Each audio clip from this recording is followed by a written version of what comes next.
मैं मनोज, अध्यक्ष हिंदी विभाग, राजा सिंह महाविद्यालय सिवान। आज पिछले व्याख्यान की अगली कड़ी, जो पिछला व्याख्यान रामधारी संघ दिनकर द्वारा रचित गीत अगीत कौन सुंदर है कविता पर केंद्रित था, उसकी अगली कड़ी आज प्रस्तावित है। आप सभी जानते हैं कि ये कविता स्नातक द्वितीय खंड के तृतीय पत्र में प्रस्तावित है। विगत व्याख्यान में हम लोगों ने दिनकर की चर्चा करते हुए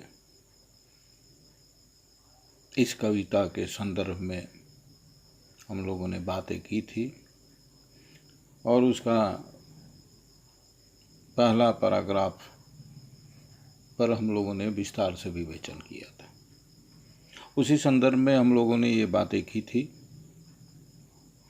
कि सुंदरता को, सौंदर्य को परिभाषित करते हुए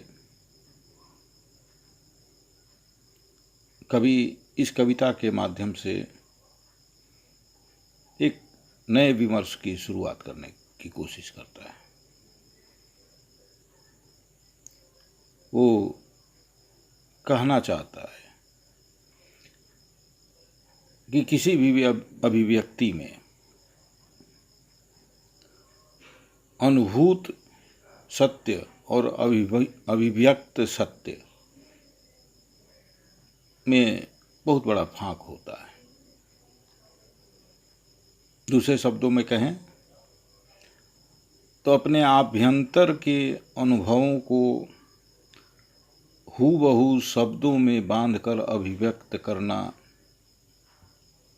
असंभव है। हम लोगों ने जिस भाषा का विकास किया है वो भाषा आभ्यंतर की अनुभूत भावनाओं को हूबहू 100% शब्दों के माध्यम से अभिव्यक्त नहीं कर सकती है। शब्दों के माध्यम से जितना अभिव्यक्त होता है उससे अधिक छूट जाता है और उस छूटने को पकड़ने की बेचैनी सबसे अधिक कवियों में होती है। कवि उसे पकड़ने के लिए बिंबों का, अलंकारों का, शब्दों में ध्वनियों को उत्पन्न करके उन छूटे हुए भावों को पकड़ने की कोशिश करता है। कवि की जिद होती है कि वो अपने भावों को संपूर्णतः 100% अभिव्यक्त कर दे, लेकिन भाषा उसका साथ नहीं देती है, शब्द उसका साथ नहीं देते। और शायद इसी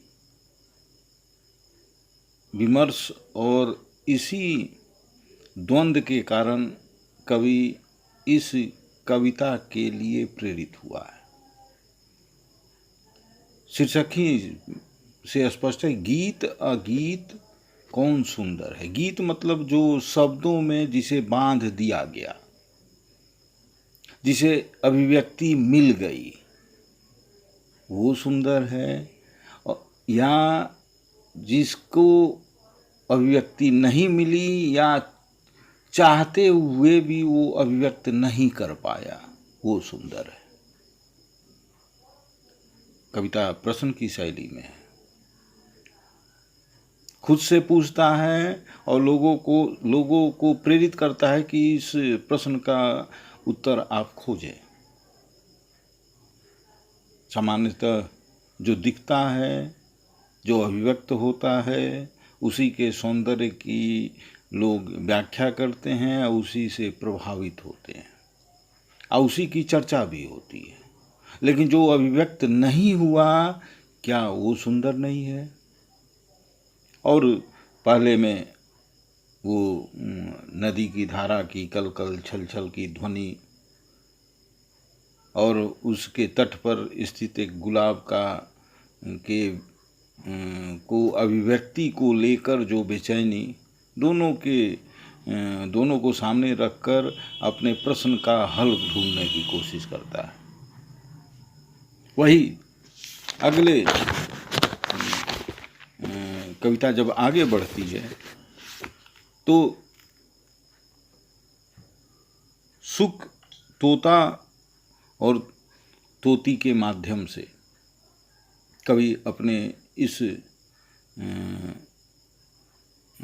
प्रश्न को आगे बढ़ाता है। उसका उत्तर पाठक से, श्रोता से पूछता है कि बैठा सुख उस घनी डाल पर, बैठा सुख उस घनी डाल पर, जो खोते को छाया देती, खोते मतलब घोंसला, जो खोते को छाया देती, पंख फुला नीचे खोते में, सुखी सुखी बैठ अंडे है सेती, पंख फुला नीचे खोते में, सुखी बैठ अंडे है सेती, गाता सुख जब किरण बसंती, छूती अंग पण से छन कर, किंतु सूकी के गीत उमड़ कर, रह जाते स्नेह में सनकर, गूंज रहा सुख का स्वर वन में, फूला मग्न सूकी का पर है, गीत अगीत कौन सुंदर है। इस कविता में जो कवि हम लोगों के सामने प्रस्तुत करता है कि एक घनी डाल के, घने पेड़ की डाल पर एक तोता बैठा है, उसी वृक्ष पर वो अपना घोंसला भी बनाए हुए है, और उसी वृक्ष पर तोती, मादा तोता अपने अंडों को से रही है अगली पीढ़ी को सामने लाने के लिए।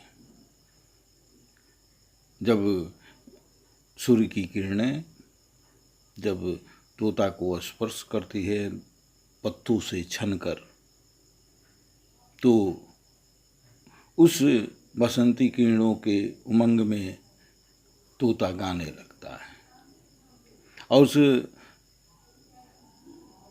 तोते के गीत से प्रभावित होकर मादा तोती भी गाने की इच्छा रखती है, वो भी गाना चाहती है, लेकिन उसका वात्सल्य और प्रेम उसे विवश करता है न गाने के लिए। वो मन ही मन उस तोते के गाने से आनंद लेती है, लेकिन अपने अंडे को सेने के कारण, वात्सल्य और प्रेम के कारण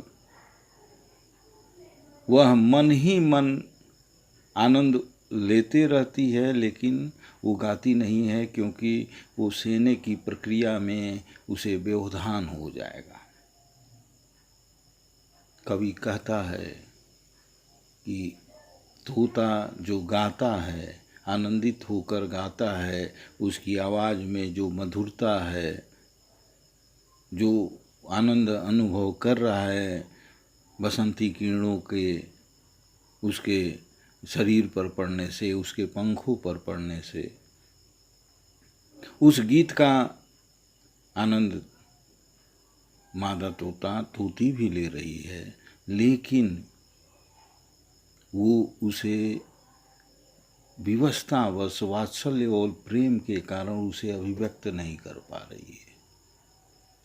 तो क्या जो अभिव्यक्त हुआ वही सुंदर है, या जो अभिव्यक्त नहीं हुआ, तोती के मन में ही रह गया, वो क्या सुंदर नहीं है? कवि दूसरे शब्द में कहना चाहता है, इस प्रश्न के द्वारा उत्तर भी उसके भीतर अंतर्निहित है कि जो अभिव्यक्त है वो भी सुंदर है, जो अभिव्यक्त न हुआ वो भी सुंदर है, दोनों सुंदर हैं। कविता फिर आगे बढ़ती है और इसी प्रश्न को दूसरे तरह से सुलझा कर उत्तर देने की कोशिश करता है कवि। कि दो प्रेमी हैं यहाँ एक जब, दो प्रेमी हैं यहाँ एक जब, बड़े सांझ आल्हा गाता है।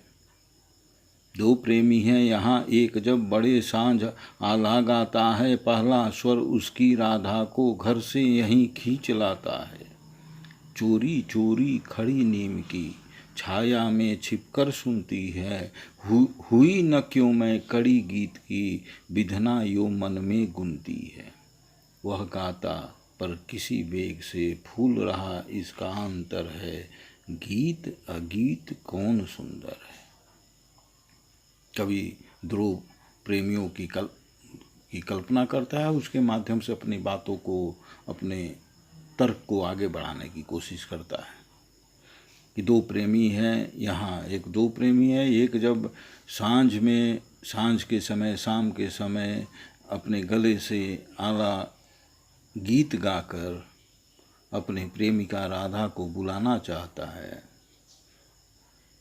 उस आवाज़ से उसकी प्रेमिका राधा प्रभावित भी होती है और उस गीत में वो आकर्षण है कि वो खींचकर घर से निकलकर उसके पास आ जाती है और उसके गीत के मर्म को सुनकर प्रभावित होती है। चोरी चोरी खड़ी नीम की छाया में छिपकर सुनती है। वो सामने नहीं जाती है लोक लज्जा के कारण, वो चुपचाप नीम की पेड़ की आड़ में उसके सुरीले गीतों को सुनकर प्रभावित होती रहती है और मन ही मन कहती है कि हुई न क्यों मैं कड़ी गीत की, विधना यो मन में गुनती है। वो मन ही मन कहती है कि विधाता ने मुझे क्यों नहीं इस सुरीले गीत की एक कड़ी बना दिया। मेरी इच्छा है कि मैं उस गीत की कड़ी बन जाती। वो मन ही मन इस विधना से शिकायत करती है, विधाता से शिकायत करती है। वह गाता पर किसी वेग से, फूल रहा इसका अंतर है। उसका प्रेमी तो प्रेम में पगा हुआ है और प्रेम की पुकार में गीत को गा रहा है, अपनी प्रेमिका को बुला रहा है, लेकिन प्रेमिका जो नीम के पेड़ की आड़ में छिपकर उस गाने को सुनकर जो आनंद, जो उमंग प्राप्त कर रही है, उसका भी हृदय उसका आनंद ले रहा है। फूल रहा इसका अंतर है। गीत अगीत कौन सुंदर है। कवि कहता है कि प्रेमी तो अपना गीत गाकर प्रेम को प्रकट कर रहा है, लेकिन प्रेमिका मौन रहकर अपने प्रेम को प्रकट करती है। अब यह जानना है, अब यह उत्तर पाना है कि प्रेमी का गीत या प्रेमिका का मौन कौन सुंदर है। गीत और गीत कौन सुंदर है। दोनों में वही आनंद है, दोनों में वही प्रेम है, लेकिन एक अभिव्यक्त कर दे रहा है, एक मौन में ही गुनगुना रहा है। तो दोनों में कौन सुंदर है, इसमें उत्तर निहित है। कवि एक तरह से उत्तर भी दे रहा है कि दोनों सुंदर हैं। एक ही जो अभिव्यक्त हुआ वही सुंदर नहीं है, जो अभिव्यक्त नहीं हुआ वो भी सुंदर है। कवि इस कविता के माध्यम से गीत अगीत कौन सुंदर है, इस प्रश्न के माध्यम से दोनों को प्रमुखता देने की वकालत करता है। धन्यवाद। शेष अब अगले विषय पर अगले व्याख्यान में चर्चा होगी। धन्यवाद।